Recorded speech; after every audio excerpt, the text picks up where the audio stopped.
Da cor da troca. Da cor do diálogo. Da cor da política. Da cor dos dados. Da cor da juventude. Da cor da educação. Da cor do legado. Da cor das mulheres. Da cor do futuro. A Voz da Cor, o podcast onde vozes diversas se encontram. A voz da cor. Olá, sejam bem-vindas, bem-vindos e bem-vindes ao A Voz da Cor. Eu sou Gabriela Araújo. E eu sou Thales Nota. E neste mês, as professoras e professores iremos conversar com duas educadoras que desenvolveram práticas inspiradoras de combate ao racismo. E para o nosso bate-papo, temos duas convidadas que irão nos inspirar sobre a educação antirracista em projetos na cidade do Rio de Janeiro e outra em Joinville, em Santa Catarina. Eu vou apresentar um pouquinho delas então. Estamos com a Débora Cristina Vieira de Simas. Ela é mãe do Luca e da Giovana, professora de Geografia na Rede Pública Municipal do Rio de Janeiro e da Secretaria Municipal de Educação de São Gonçalo, na região metropolitana do Rio. Também é doutoranda em Educação pela Universidade Federal do Rio de Janeiro e mestre em Geografia pela Universidade do Estado do Rio de Janeiro, a UERJ. Participa do projeto Por uma Ciência Mais Diversa e Inclusiva, engajamento de meninas em espaços científicos, orientando meninas na educação básica. É uma das autoras do livro As Protagonistas, que trata do aprendizado e da escrita de meninas cientistas da educação pública do Rio e seus aprendizados. Ela trabalha ainda com produção de material didático e pesquisa corpo, território, currículo, interseccionalidade e educação antirracista. Estamos também com a Josiane Neves da Silva Santana, que é pedagoga e mestre em educação pela Universidade da região de Joinville, a Univille. Também é especialista em gestão escolar, educação infantil e psicopedagogia por diferentes instituições de ensino catarinenses. Ela compõe a equipe de pesquisadores do Grupo de Pesquisa em Políticas e Práticas para Educação e Infância, vinculada à Prefeitura Municipal de Joinville, exercendo os cargos de coordenadora pedagógica da Escola Municipal Monsenhor Sebastião Escarzelo, diretora do Centro de Educação Infantil, coordenadora pedagógica de Educação e Ensino Infantil. Também é professora do curso de Pedagogia da Unisociesc, do Grupo Ânima. Atua na formação continuada de professores e assessoria nas áreas de educação infantil, educação antirracista e currículo. Muito bem-vindas, Débora e Josiane. É um prazer tê-las aqui no A Voz da Cor. Vocês teriam mais alguma informação sobre a trajetória de vocês e que vocês gostariam de compartilhar conosco? Vocês também poderiam fazer a sua autodescrição? Eu vou fazer a minha. Eu sou uma mulher negra, tenho cabelos longos, estou vestindo uma roupa preta e uma saia também, e é novamente um prazer estar aqui com vocês. Boa, vou puxar daqui. Eu sou um homem negro, tenho cabelos cacheados, tenho 1,78 m e estou aqui vestindo uma roupa cinza. Eu sou Débora Simas, uma mulher branca, de cabelos curtos, sou uma mulher cis, meus cabelos são escuros, estou com uma camiseta branca, um brinco vermelho que fica balançando e um colar que combina com o meu brinco. Eu sou Josiane Santana, sou uma mulher negra, cabelo crespo, colorido, tá meio amarelo, meio preto, até a altura dos ombros. Estou com uma camiseta preta do projeto da escola O Seu Olhar Melhora o Meu. Também estou com um colar marrom e vermelho. Atrás de mim tem uma parede branca com um relógio e uma porta aparecendo. Maravilha, gente. Muito obrigado, viu? Josiane, eu vou aproveitar e pegar esse seu insight da camiseta que você trouxe e eu queria que você contasse um pouquinho mais sobre o projeto Seu Olhar Melhora o Meu, na Escola Municipal Monsenhor Sebastião Escarzelo, em Joinville. Como que vocês trabalham com personalidades negras e com o empoderamento desses estudantes? Então, o projeto O Seu Olhar Melhora o Meu, por uma educação antirracista, né, ele iniciou lá em 2020, a partir de um olhar bem apurado para a nossa escola, para o território da nossa escola, né, onde a gente começou a perceber a ausência, a invisibilidade de todas as pessoas que habitavam aquele território, né. Então, a gente percebeu a ausência de crianças negras, crianças indígenas, adultos negros, adultos indígenas, e percebeu também a ausência de pessoas negras compondo o PPP da escola. E a partir de uma atividade isolada dentro do mês de novembro, lá em 2020, a gente percebeu porque Joinville é uma cidade bem racista, né? Então a gente percebeu que esse racismo que existe dentro da nossa cidade, ele estava entrando pela porta da frente da nossa escola. E aí nós tínhamos que fazer alguma coisa por isso, né? Porque nós não poderíamos permitir que uma escola, em 2020, ainda estivesse aplicando ações de um currículo colonizador. E aí, então, eu, Josiane, e a professora Maria Fabiane, enquanto parte pedagógica, né, gestoras pedagógicas, nós sentamos e falamos em 2021, né, no início de 2021, a gente precisa fazer alguma coisa. E foi aí que nasceu o projeto Seu Olhar Melhor o Meu, com o objetivo de promover dentro desse território escolar uma educação antirracista e emancipadora, né, de modo que os meninos e meninas, adolescentes, sentissem-se representados, respeitados e valorizados em suas histórias e culturas, nesses diferentes espaços que compõem a nossa escola, e que as relações, os discursos, as práticas educativas fossem respeitosas com essas crianças e com esses adultos que estivessem lá dentro, né, e despertando em cada um deles a consciência crítica de maneira significativa, transformadora e amorosa. Foi isso.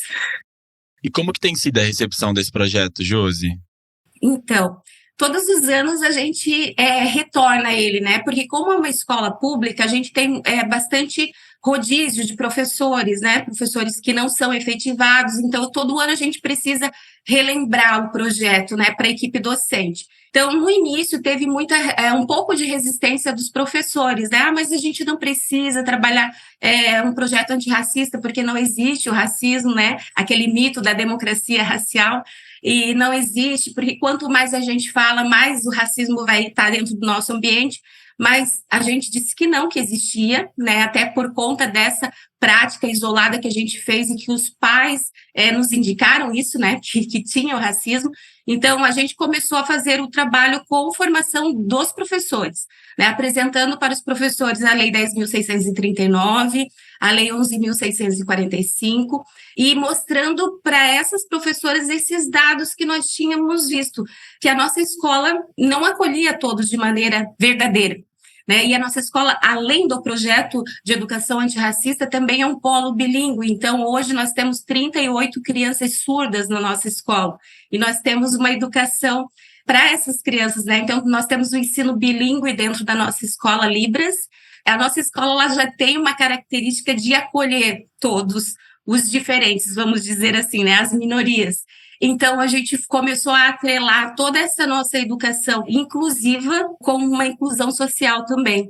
E a partir da formação dos professores e da leitura de textos, levando até a escola pessoas importantíssimas para a gente, né? Tipo Luana Tolentino, uma amiga nossa, foi até a nossa escola, conversou com os professores, professores de Joinville que trabalham a educação antirracista também foram até a nossa escola conversar com professores de história, para trazer um pouco dessa história que não era contada nos livros, né?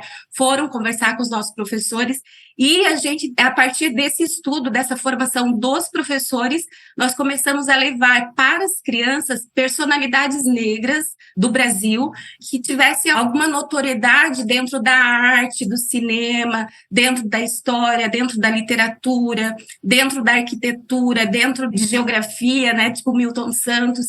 E aí as professoras começaram a pesquisar junto com as crianças essas personalidades, isso durante todo o ano. E aí no mês de novembro a gente faz uma grande mostra pedagógica e leva para a nossa escola personalidades negras de Joinville que podem ser relacionadas com as personalidades pesquisadas.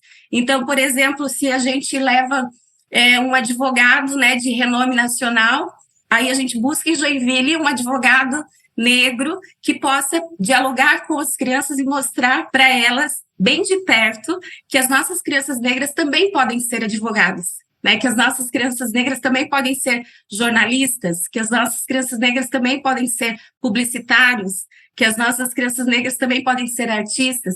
Então, é um grande trabalho que a gente faz, que lá no início muitas pessoas achavam que não precisava, mas que hoje eu vejo que é fundamental. E assim como o Rubem Alves falou, né, quando ele visitou a Escola da Ponte, ele escreveu um livro, né, A Escola que Sempre Sonhei, que Nunca Pensei que Existisse.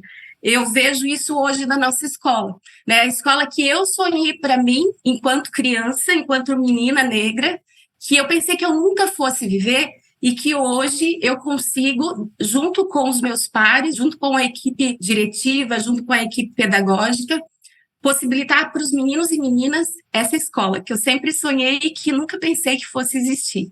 É um caminho ainda longo, porque ainda há muita resistência por parte, né, do sistema de trabalhar essa educação antirracista, mas que a gente é teimosa, né? A gente é semente, a gente apodrece e cresce, e a gente continua trabalhando. Então, eu penso que é isso, essa educação antirracista hoje, ela é vivida na nossa escola com muita intensidade, e a gente tem números, tem dados, né?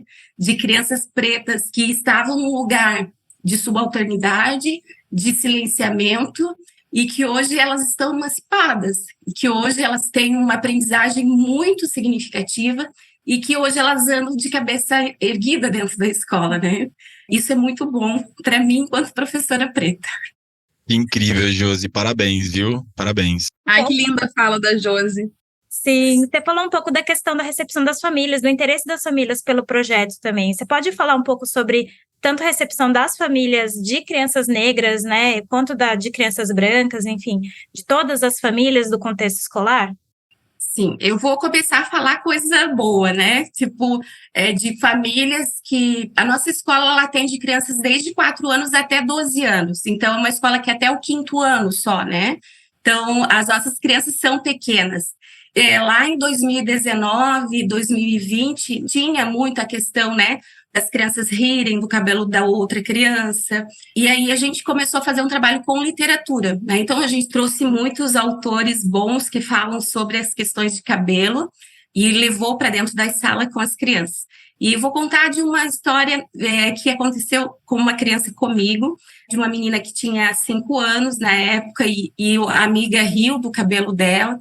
E a gente fez uma conversa falando que o cabelo dela era lindo, que ela não precisava chorar por conta disso, que cada um tinha um tipo de cabelo. E eu falei que o meu cabelo era igual ao dela, e por isso que o dela era lindo, porque o meu era lindo, né? Então, a partir dessa fala, essa criança começou a querer soltar o cabelo e ter o cabelo sempre com volume parecido com o meu. No entanto, essa mesma criança, a mãe me procurou, falando que ela tinha receio de andar perto do pai, na rua. Ela perguntava por que ela era preta e os irmãos eram laranjados, que não eram preto igual a ela, né? Ela não falava que eles eram pretos de pele clara ou, né, o mais claro, ela falava por que eles eram laranjados, e ela chorava por conta disso. E aí a mãe não sabia como resolver esse problema. Então, na escola, a gente foi falando com ela sobre isso, né? Levamos livros que falavam sobre os diferentes tons de pele, compramos canetinha, lápis de cor, giz de cera, que tinham diferentes tons de pele, e ela começou a se perceber diferente do outro.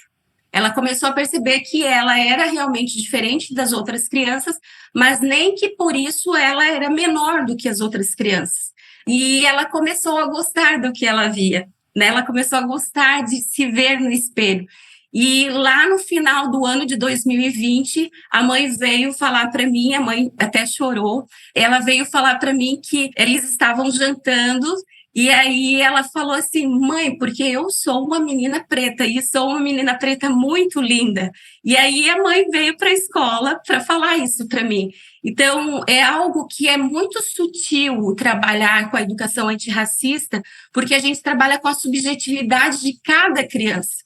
São muitas histórias, muitas culturas entrelaçadas que atravessam a nossa vida de docente e que nós precisamos saber trabalhar com cada uma delas de modo que a gente acolha.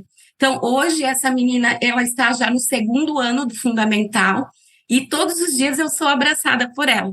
E todos os dias ela chega na escola com um penteado diferente, toda empoderada, E ela está empoderando a irmã que está na educação infantil, né, que tem 5 anos hoje também.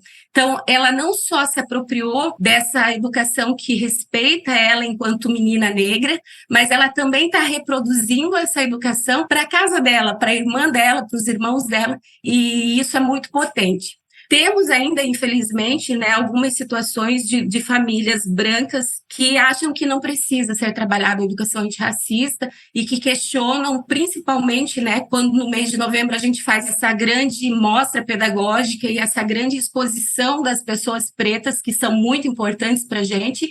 E aí eles questionam, né, mas por que a escola está cheia de pessoas pretas, né? No ano passado, como era ano de eleição, foi questionado por que estão trazendo esses pretos de esquerda para dentro da escola. E aí a gente tem que falar, né, que sempre foi trabalhado pessoas brancas e nunca foi questionado, né? Sempre foi trabalhado outras pessoas e nunca foi questionado. Por que as ausências da pessoa negra e indígena não é questionada e quando tem a ausência da pessoa branca é questionado? Então, é uma fala que a gente precisa, como eu falei, né, todos os dias estar lembrando, todos os dias estar conversando. Mas isso é a minoria. A gente tem a felicidade de, dentro da nossa escola, isso hoje ser minoria. Menos pais pensam assim, né? Nós temos pais que procuram a nossa escola justamente porque a gente trabalha nessa perspectiva de educação antirracista, né? Justamente porque a gente trabalha nessa perspectiva de inclusão, que todas as crianças têm o direito de estar ali conosco, né? E isso, para nós, é o melhor. Então, essa minoria, a gente acolhe e informa eles dessa história que não foi contada e que precisa ser contada, né? Que a gente precisa olhar para o passado, voltar no passado e contar a história verdadeira. Alguns podem dizer que não querem, tem o direito de sair da escola, procurar outra escola, mas a maioria nos procura justamente pelo trabalho que a gente faz hoje. Obrigada, Josi, pelo seu relato tão potente. E agora eu quero ouvir da Débora sobre o projeto dela. Eu sei que você, né, no Ginásio Educacional Olímpico Reverendo Martin Luther King, você trabalhou com a cientista Bell Hooks.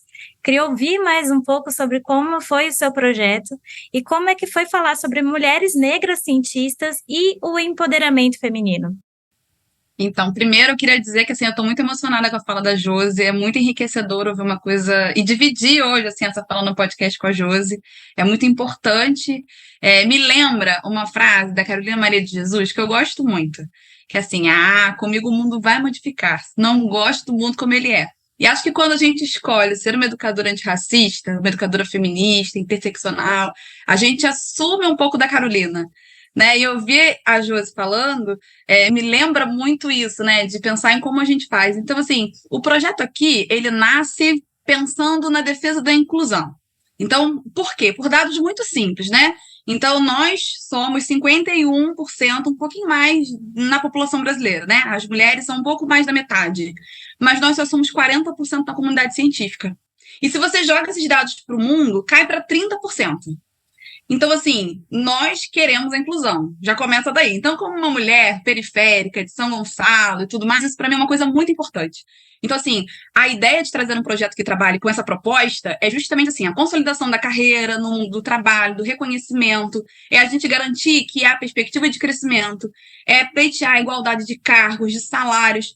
Só que isso é um dado se você leva em consideração mulheres brancas como eu. E ele é muito pior se você vai trabalhar na perspectiva de mulheres não brancas. Então, assim, como trazer isso para a escola pública e tratar essa proposta da inserção das mulheres no mundo científico e, principalmente, numa pauta antirracista, que é essencial. Na escola pública, no Rio de Janeiro, as pessoas de pele escura são a maioria. Então, assim, independente se eles são retintos, se eles são mais claros, eles são a maior parte da nossa classe. Então, pensar num projeto que abarque a maior parte da população.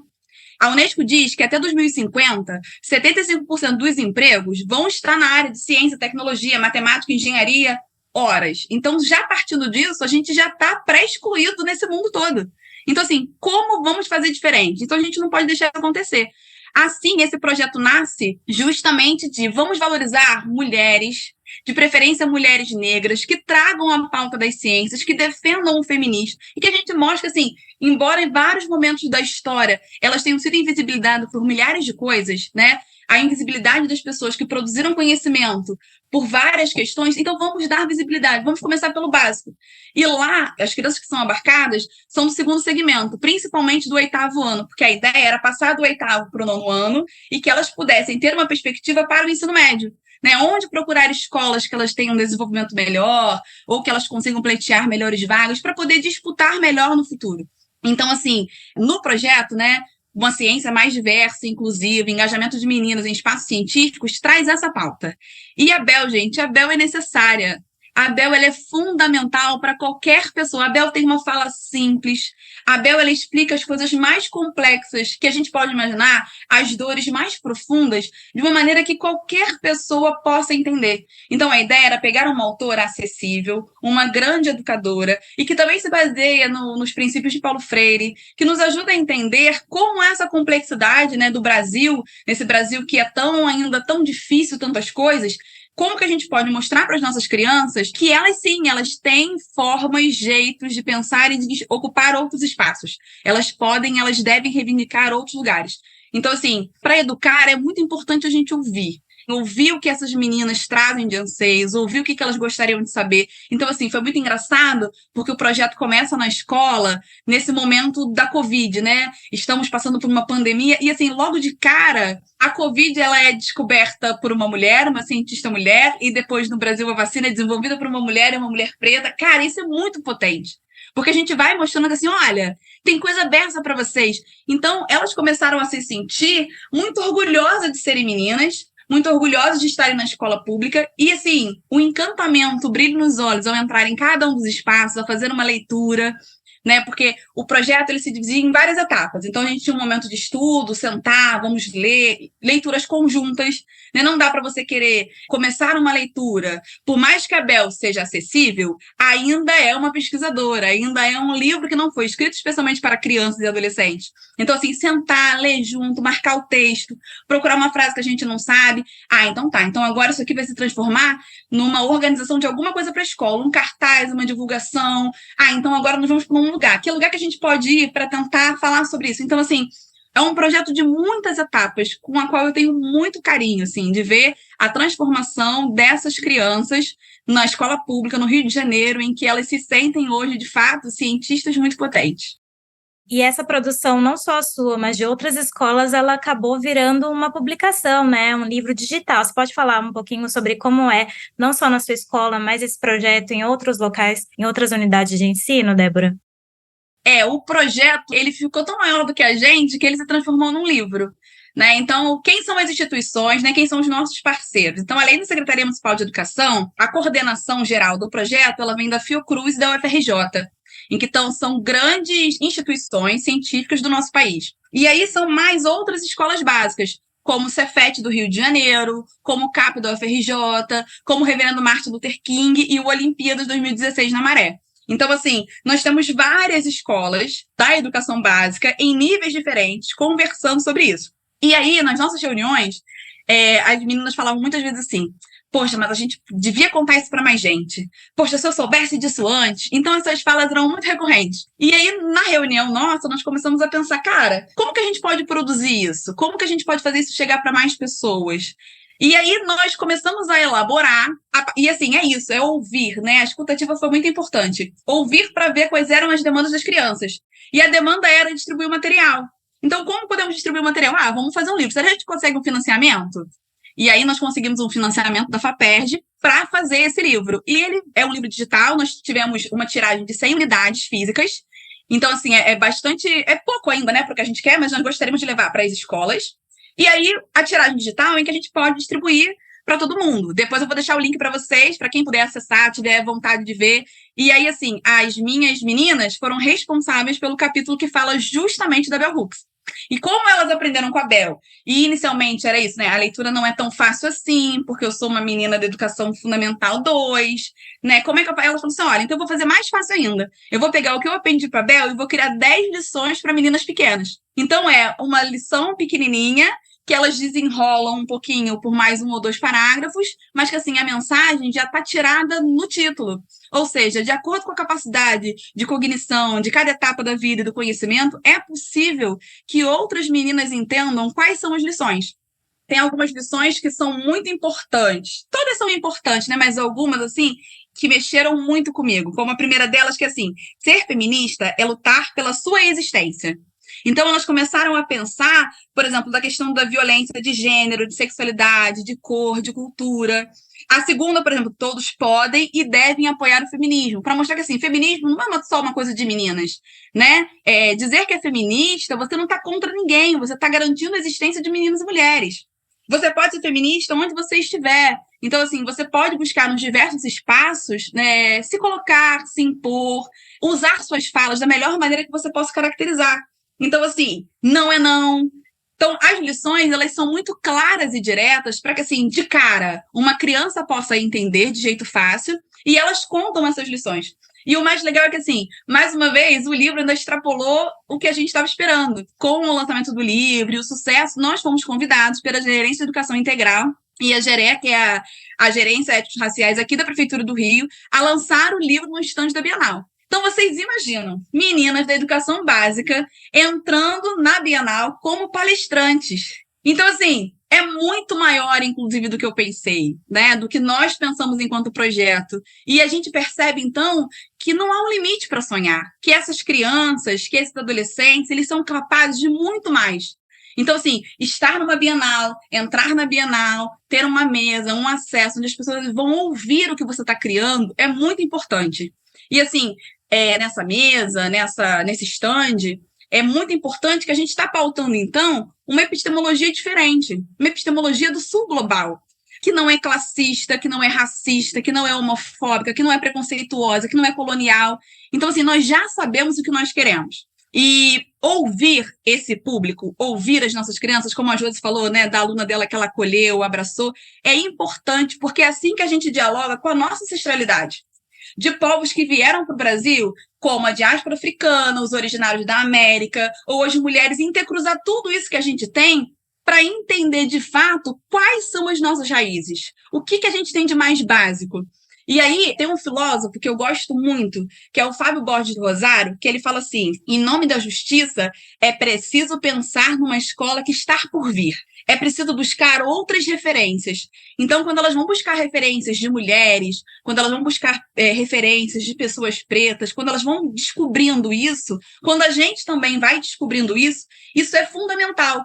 E aqui na prefeitura, a gente tem uma gerência que é a coisa mais linda do mundo. Porque, assim, a 10.639 completa 20 anos, mas nós sabemos que entre a lei e a gente, de fato, conseguir materializar isso, ainda há uma distância. É claro que a lei é uma vitória, mas ainda há uma dificuldade. São pouquíssimas secretarias de educação que você vai ter uma gerência ou uma galera, um grupo voltado para isso. Então, assim, aqui, na Gerência de Educação Ética Racial, que tem um nome lindíssimo, inclusive, que é a GERE, vai muito além disso. É um órgão consultivo, estratégico, que tem uma visão que é ousada e inclusiva. Ou seja, nós estamos pautando arquiteturas no currículo, a gente está pautando transformações na nossa rede, de maneira que, de fato, a gente redesenhe a diversidade étnico-racial, a interseccionalidade no nosso currículo. Ou seja, eu não vou apenas ter uma semana, eu não vou apenas criar um momento. Isso está atravessando o nosso currículo o tempo inteiro. E isso é uma grande luta.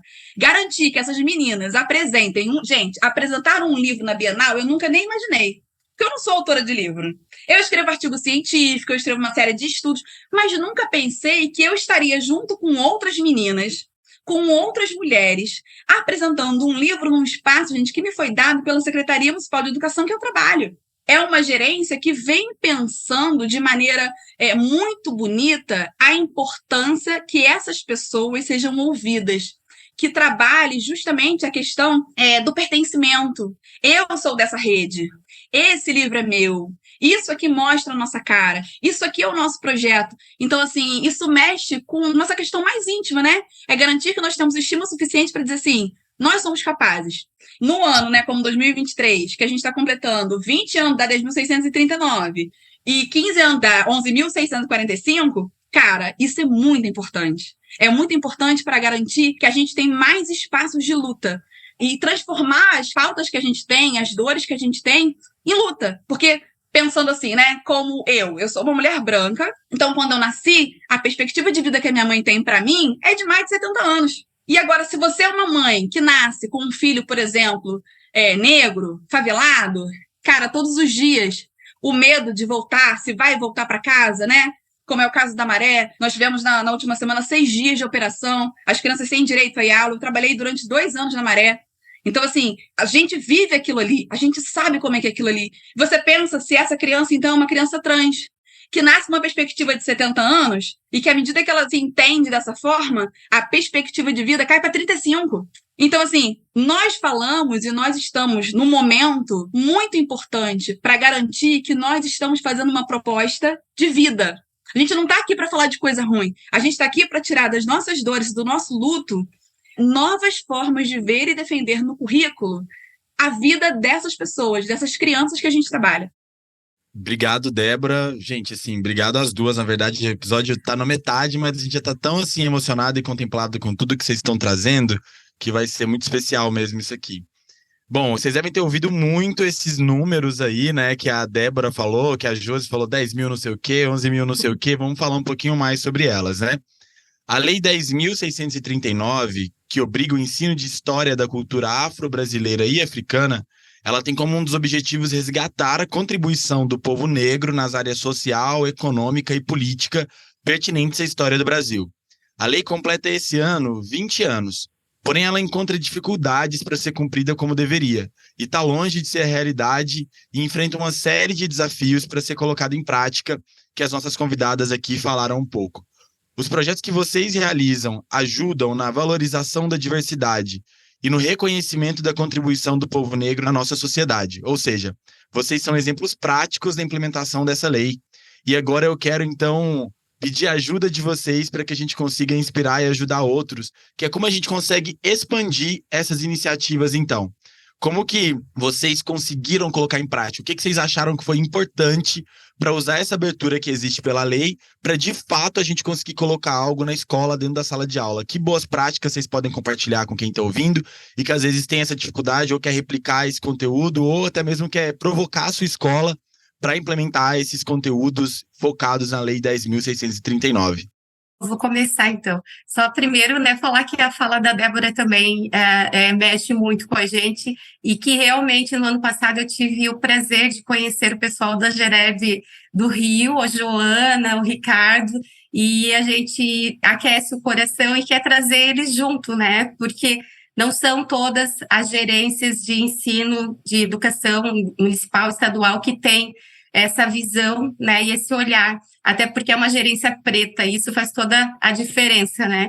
Mas, enfim, dentro da nossa escola nós temos pessoas muito potentes, né? Então, nós também não poderíamos trabalhar esse projeto, que hoje ele se tornou parte do PPP, né? Se nós não tivéssemos as nossas gestoras dispostas a abraçar o projeto junto com a gente, né? Que hoje estão lá a Ilma e a Dani, que são diretora e auxiliar de direção, que buscam junto conosco implementar todos os dias práticas exitosas que façam com que as crianças se sintam mesmo valorizadas dentro desse espaço. E também as nossas professoras. Hoje nós temos um grupo de professores que realmente entendem a lei, entendem o porquê do projeto e desenvolvem práticas maravilhosas com as crianças, né? Então, nós temos professoras, por exemplo, a gente não pode sair para levar as crianças até uma aldeia, por exemplo, né? Mas nós podemos trazer um passeio virtual dentro de uma aldeia para a sala de crianças de 4 anos. E essa semana, uma das nossas professoras fez isso, né? Trouxe um passeio virtual para as crianças de 4 anos, elas conheceram uma casa de reza, e dali surgiu várias questões das crianças, né? O porquê a casa de reza, o porquê a vela é feita com cera de abelha, e o porquê daquele ritual ali que é de agradecimento, e aí as crianças vão se envolvendo com aquilo, porque elas sabem o que é agradecimento, mas que é uma cultura diferente, uma cultura indígena que antes não estava representada dessa maneira dentro da escola. Também da gente trazer pessoas que vieram lá da Bahia para falar sobre culinária afro-brasileira, que também vai acontecer na semana que vem com crianças de 5 anos da escola. Uma baiana vai levar para as crianças, né, acarajé, para elas verem, sentirem, experimentarem. Então, isso é uma educação de verdade, que não é só estar ali no livro, elas vão experimentar essa educação, essa cultura, esse jeito diferente de viver, que não é costume aqui do Sul, que é bem diferente da Bahia. Tem uma outra professora nossa que a sala dela virou um grande mostruário de tecidos africanos e as crianças, a partir desse contato com os tecidos, estão fazendo desenhos de observação e fazendo paletas de cores. E com isso nós vamos trazer uma mulher negra aqui de Joinville que trabalha com cores de tecidos, né, com a autoestima da mulher negra também, para conversar com as crianças. Tem os livros, hoje nós temos mais de 100 títulos de livros que falam sobre a cultura, tanto indígena quanto africana, mas de uma maneira que não, né, que não fala assim, esse livro está falando sobre negro, né? Não, são histórias que falam de pessoas negras de maneira que as crianças negras e indígenas que estão dentro da nossa escola se sintam representadas. Nós possibilitamos materialidades como os lápis, os giz, as tintas, de diferentes tons de pele, para que a criança não tenha que pintar o rosto, o seu corpo só com aquele tom de pele que sempre foi o normal, o comum, né? E aí a gente pergunta que tom de pele que a gente quer. Fazemos outras vivências com brinquedos, por exemplo, né? Em 2019, quando a gente chegou lá na escola, não tinha nenhuma boneca preta, por exemplo. E hoje nós temos dentro do nosso grupo de brinquedos bonecas pretas, tecidos que as crianças podem utilizar. E bem mais do que isso, né, tem dentro do nosso currículo todos os dias essas pessoas pretas que fazem história no Brasil, em Joinville. Em março, a gente teve um março literário que as professoras trouxeram poetas pretos para a escola. Então, a gente pesquisou e estudou muitas poesias pretas, sem fazer com que a professora, tipo assim, você tem que fazer isso. Não, ela já entendeu que ela precisa trazer para a escola. E isso não precisa mais a gente dizer assim, tem que cuidar, tem que olhar, né? Não, né? Nossas crianças pretas, elas estão participando de apresentações que antes não eram chamadas para serem protagonistas, né? Vamos dizer assim. As nossas crianças pretas estão indo mais para frente, estão aparecendo mais, estão sendo mais vistas, estão sendo mais escutadas, e elas mesmas, se por um acaso não são chamadas, elas mesmas vão e fazem valer o lugar dela dentro da escola. Então, são práticas diárias, né, cotidianas, de elogios, né, de falar que a criança preta é linda, que a criança preta é potente, que a criança preta é inteligente, é a sutilidade, a subjetividade diária, né, esses discursos, muitas vezes, de sala de professor, de dizer, não tem jeito, é assim mesmo, isso meio que não faz mais parte do nosso cotidiano, né? Essas práticas e discursos estão sendo modificadas, e quando tem alguém que não tem ainda esse letramento racial, é chamada atenção, né? Vamos ver de um jeito diferente, por que sempre foi falado assim, né? Nós não podemos mais reproduzir o que foi ensinado para a gente, né? Então, são essas coisas que acontecem no dia a dia, no corre-corre, que realmente a gente não vê mais. E quando nós escutamos isso que acontece em outras escolas, nós ficamos muito tristes, né? Porque a gente sabe que é possível. E a Luana Tolentino, antes, né, de ela vir já na escola, eu digo que ela foi a minha grande mentora, né, de consciência racial, quando eu conheci ela lá em 2016. E aí, no livro dela, que é Outra Educação Impossível, ela fala, né, que possamos aceitar o desafio de empreender novas pedagogias que propiciem a descolonização dos currículos, dos saberes, mas também das nossas mentes, né? Então, é isso, é essa educação que a gente acredita e que a gente está fazendo acontecer, ainda que num lugar bem pequeno do bairro Itaú, de Joinville e de Santa Catarina, mas que está acontecendo e que está sendo visível, né? Porque a gente conseguiu ir para o CERT, né? A gente conseguiu ir ano passado para o Instituto Gesto e participar também de um grande movimento. Então, está sendo visto e eu acho que está dando certo. Que bom, parabéns, Josi. Débora, você quer acrescentar brevemente alguma outra boa prática que a Josi não tenha falado? Então, eu comecei as minhas práticas antirracistas, na verdade, no Estado. Eu antes era servidora do Estado, num colégio de curso normal, né, formação de professores, e foi lá que eu cheguei e aprendi com muita gente bacana, E foi a primeira vez que na educação, porque eu entrei na universidade em 2005, então a gente já estava passando por essa transformação, as pessoas se perguntando, as cotas chegando. Então, assim, a UERJ que foi, assim, aqui no Rio de Janeiro, uma precursora em tudo isso, nesse debate. Então, assim, na universidade eu entrei num momento um pouco diferente, né? A universidade bem menos branca, onde as pessoas começaram a reivindicar os seus espaços. Quando eu cheguei no mundo do trabalho, eu fui na escola pública para esse lugar. E era um lugar, gente, muito à frente do seu tempo. Então, assim, um lugar que eu sempre falo que me ensinou a ser professora, porque lá tinha um evento chamado Portal da Consciência.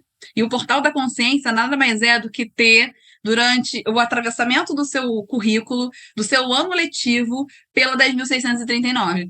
E aí eu ficava olhando, aí eu falava assim, meu Deus, como essas pessoas fazem coisas incríveis, como elas estão formando professores muito diferentes. Então, assim, o portal, ele tem ainda hoje, porque ele é um evento que ele ainda acontece, e organizado por mulheres muito maravilhosas, né, que eu gostaria de citar, que foram pessoas que me ensinaram a ser professora e ser uma professora antirracista, que foi a professora Ilana, a professora Rita Érica, e que hoje são gestoras da escola, a professora Nilce e a Viviane. Então, assim, são duas mulheres pretas numa direção e que levam o Instituto de Educação de Formação de Professores. Então, a primeira vez que eu me vi atravessada por essas práticas foi observando outras pessoas. Por isso que eu acredito muito que ouvir é muito importante, né? E na minha posição de mulher branca, entender o que essas outras pessoas da periferia, que como eu, o que elas trazem, o que eu posso, como é que eu posso ajudar, entendeu? O que eu posso fazer, como eu posso servir. Então, assim, nesse lugar, eu comecei as primeiras práticas acompanhando essas pessoas. Quando eu saí dessa escola, que eu fui assumir o concurso da Prefeitura do Rio, eu chorei um monte. Eu morria de medo de parar num lugar que não fosse legal, que eu não fosse gostar.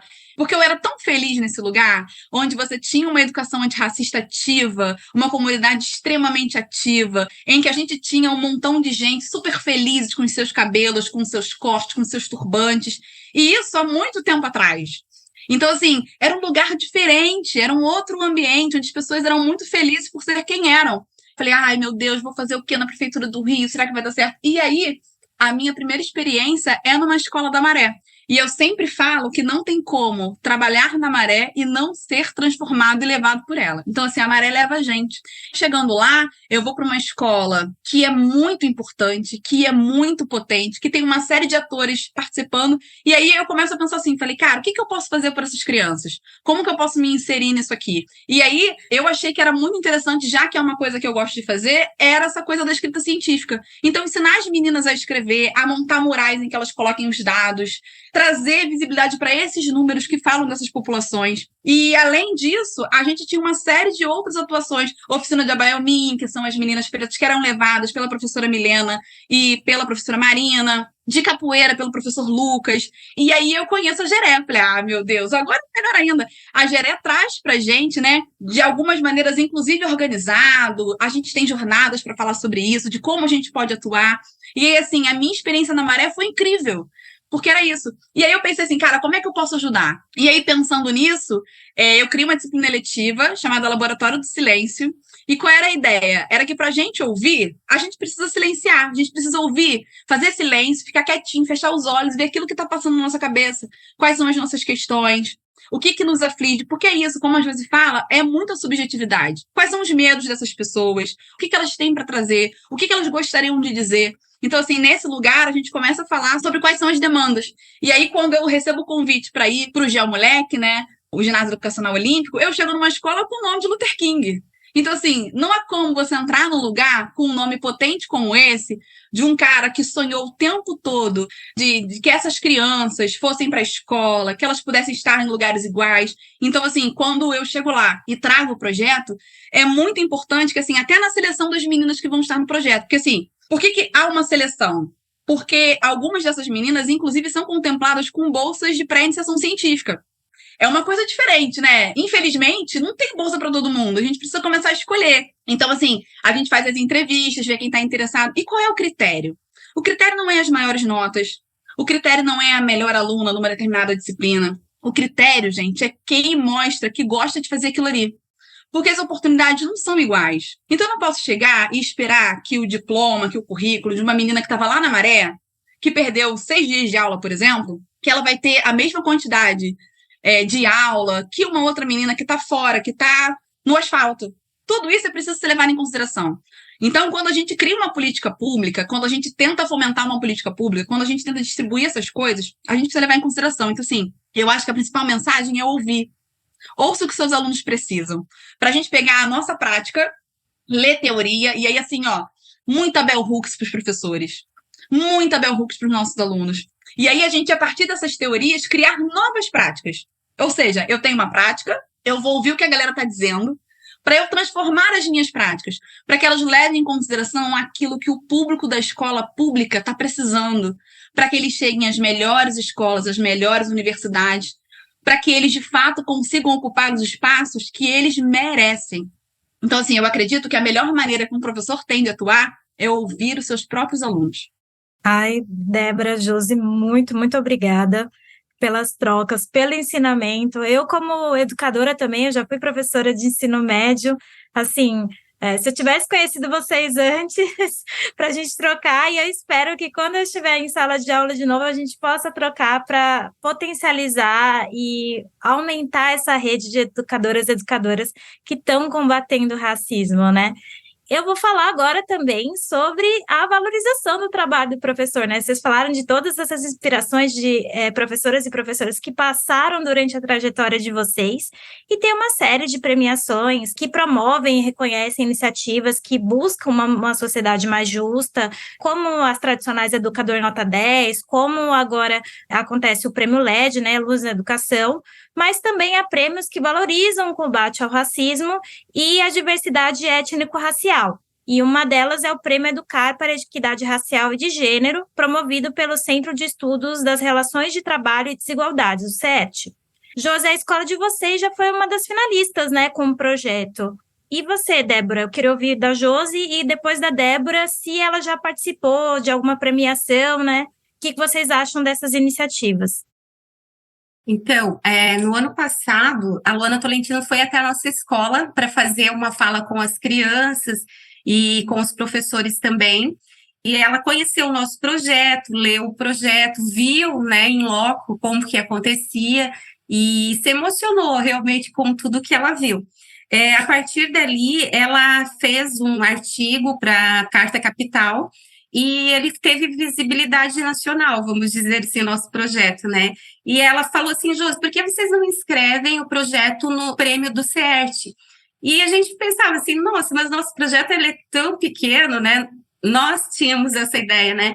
Nosso projeto é tão pequeno, ele acontece aqui dentro da escola, é difícil a gente sair para fora, porque realmente o racismo em Joinville, ele tem uma proporção bem grande, mas, enfim, ela ficou, né, insistindo com a gente de escrever, e a gente escreveu, assim, nos 45 do segundo tempo, né, a gente escreveu o projeto, e nós ficamos bem surpresas quando ele estava entre os finalistas, né, teve a primeira etapa, a gente ficou entre os finalistas, depois a gente passou para a segunda etapa, e a gente ficou entre os 16 finalistas do prêmio.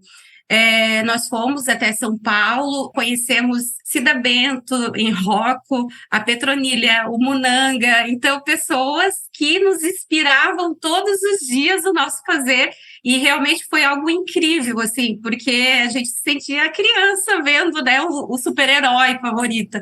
E aquilo ali, quando nós fomos para São Paulo, a gente viu a potência do projeto da nossa escola para as nossas crianças, né? Nós vimos que realmente era algo que precisava ser contado, que precisava ser vivido por outros lugares. E aí, uma das frases que a gente tem no nosso projeto é que a gente queria que ele ultrapassasse os muros da escola e que ele ficasse ali em outros lugares depois que a gente não estivesse mais, né? Porque nós somos o sonho de alguém que já teve antes da gente, mas também nós sonhamos para os que vêm depois da gente, né? E aí lá, conhecendo outros, né, 15 projetos que foram finalistas e que emanciparam crianças no Brasil inteiro, projetos tão potentes que levaram a mulher preta. E aí, quando a Débora fala, né, dessas mulheres pretas que a gente se fundamenta, eu estou aqui em volta com os livros que fundamentam a minha prática e realmente são de mulheres pretas,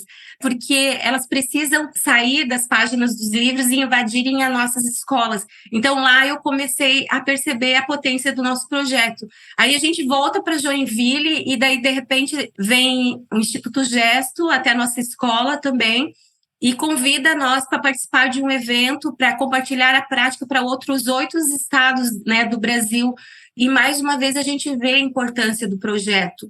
Então, ao retornar desses 2 lugares para a nossa escola e falar para as nossas professoras o quão é importante o trabalho de cada uma delas dentro dessa perspectiva de educação antirracista, é muito grande, E elas começaram a entender isso. Elas começaram a entender que mesmo elas não sendo professoras pretas, né, que hoje na nossa escola a gente tem, dá para contar com uma mão, né, as professoras pretas que a gente tem na nossa escola, a maioria são professoras brancas, elas entenderem o trabalho delas, de pessoas brancas, professoras brancas, na luta por uma educação antirracista. A importância delas é compreenderem, mesmo não sendo mulheres pretas, né, mesmo não estando nesse lugar, mas que elas também têm uma responsabilidade dentro dessa luta, tão importante quanto a nossa de pessoas pretas, né?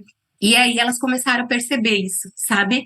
E foi muito bom porque o olho brilhou, né? O olho brilhou e todo mundo começou a perceber assim que o projeto ele foi criado por 2 pessoas, mas que hoje ele é de uma comunidade. Não é nem da equipe docente, ele é das crianças, ele é das famílias, ele é também da Secretaria de Educação, mas a gente queria que ele fosse mais ainda, né? Alargasse mais. E que a gente, enquanto escola, não fosse chamada para conversar sobre isso nos outros lugares só em novembro, né? Porque lá na nossa escola a gente não fala sobre essa educação só em novembro. A educação antirracista atravessa a nossa escola durante os 200 dias letivos, né? E nos outros dias ele atravessa a vida das crianças em suas famílias. Então, eu acredito que participar desses prêmios faz com que nós, professores, nos sintamos valorizados, mas também percebamos a nossa importância dentro desse trabalho na educação antirracista. E você, Débora, você teve alguma experiência de premiação? Você poderia contar um pouquinho mais pra gente? O nosso projeto ele foi convidado, né? Nós recebemos a menção honrosa na SIA, que é a Semana de Integração Acadêmica do UFRJ. Então, as nossas meninas foram premiadas. Elas apresentaram. O mais legal é o seguinte: elas foram apresentar o trabalho para uma comunidade científica inteira, numa sala, na Semana de Integração. Então, assim, foi muito legal. E elas serão aplaudidas e tal. E aí, na semana seguinte, nós recebemos o resultado, né? Que elas tinham sido... O projeto tinha ganhado, né? O prêmio de menção honrosa. E foi, assim, foi incrível. Isso foi incrível. Nós já apresentamos em outros lugares, mas fora de premiação. Nós mostramos o trabalho na Rede Pop, na Rede CPE. Então, assim, a gente tem andado por aí para divulgar, porque a ideia é justamente essa, é que o projeto ele vem a se expandir. Então, assim, que na nossa gerência, né, Gerência de Educação Integral e na GERE, que a gente consiga multiplicar essa coisa de você ter meninas e mulheres na ciência, numa pauta interseccional, antirracista, de inclusão, que fale dessas pessoas que elas precisam de visibilidade. Então, assim, eu acredito que trabalhos como o da Josi, da Escola da Josi, andarem por aí, né, como o nosso, andar por aí, falar sobre isso em outros momentos que não sejam em novembro é fundamental, porque isso atravessa a vida da gente todos os dias. Né? A pauta antirracista ela tem que estar na escola todos os dias. E aí, para isso, eu convido todo mundo, né, a olhar a página da GERE. A Josi falou que já conhece, porque é isso, né? A Joana é incrível.